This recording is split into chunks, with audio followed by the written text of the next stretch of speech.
All right, Troy Weaver breaks his silence on where the Pistons stand with Christian Wood. Let's talk about it. That subscribe button, bell icon button, share the video. Now put the screenshot on the screen. He basically said he's somebody we have strong interest in.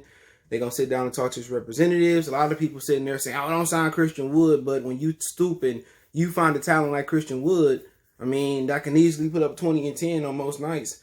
You got to keep him. People say, oh, he's not strong enough. He's not a center. He can't do this. I mean, he's 26. He can still improve.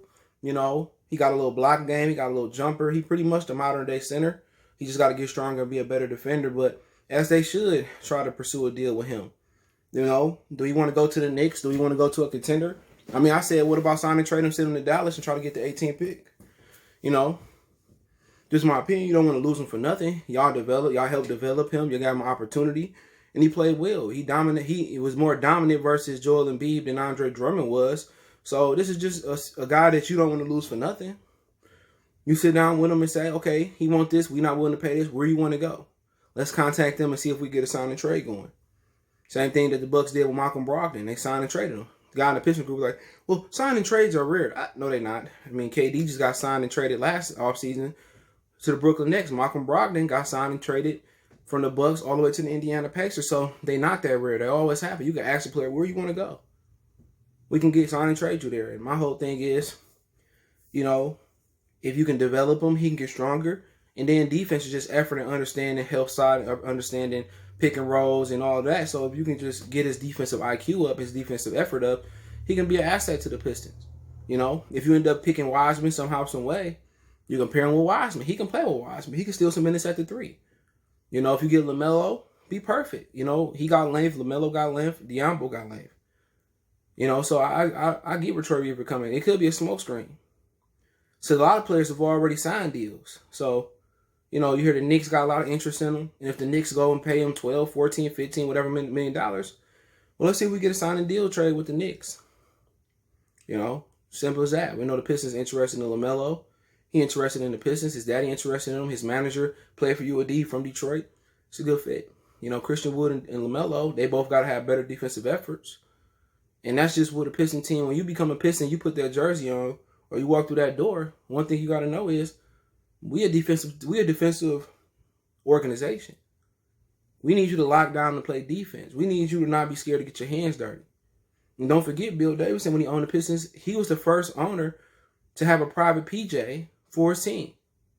The Pistons were an innovative franchise. You know, you look at the NBA through the 80s, one of those small market teams winning championships before, you know, Isaiah, not on the grand scale of TV. Because you got to forget, Magic and Bird, they brought the NBA to national television. A lot of people forget that. Before Magic and Bird, the NBA was on tape. The finals was on tape delay. So Magic and Bird got to be somewhere in your top 10 just based off contribution to get the NBA on TV. Then Michael Jordan took it to another stratosphere. But in the middle of that, the Pistons was the only team to win a championship in the 80s not named Boston or LA. And they did it on defense. And when the Pistons is good, they got a point guard. So with Wood, if you get LaMelo, they come in, they got to understand that. But, you know, what's too much money for Wood? It depends. 9, 5, 10 million? Maybe I'm willing to pay that. But the Pistons ain't in a situation where they can pay him whatever. They are. They got what, 39 in the cap. 39 million in the cap. They can pay whatever. You know, but personally, if you can develop him, give him a 1-and-1 deal or a 2-year deal and see what he can do. That might work in your favor. It might not. What if he go on and be an all-star and top 15 player? Then you got to give him a max contract. But only they know his character. Is he working hard? Is he going to get better? Or is he the type of guy like Hassan Whiteside, come out to G League, get money, and get lazy? They know that. And maybe, you know, him and Dwayne Casey don't see eye to eye, and he already said in his mind, I want to leave. Because I just don't like Dwayne Casey. A lot of players don't like Dwayne Casey. DeMar DeRozan didn't like him, but I like Troy Weaver's stance on it. But you're hearing a lot of people have been signed already or agreed to deals. My feeling is possibly he coming back, but I'm going to be honest, I think he's going to be moving on. Hopefully the Pistons sign and trade and get something for him. But hey, let me know what you guys think. Don't forget me on Facebook, Instagram, Twitter. You can reach out if you have a business question, inquiry, sponsorship, video request.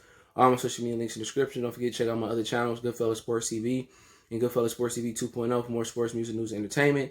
Want to make a donation? Best way to do that is share the video, hit that subscribe button, bell icon button, check out Detroit Pistons Talk playlist. Let me know what you guys think. We going.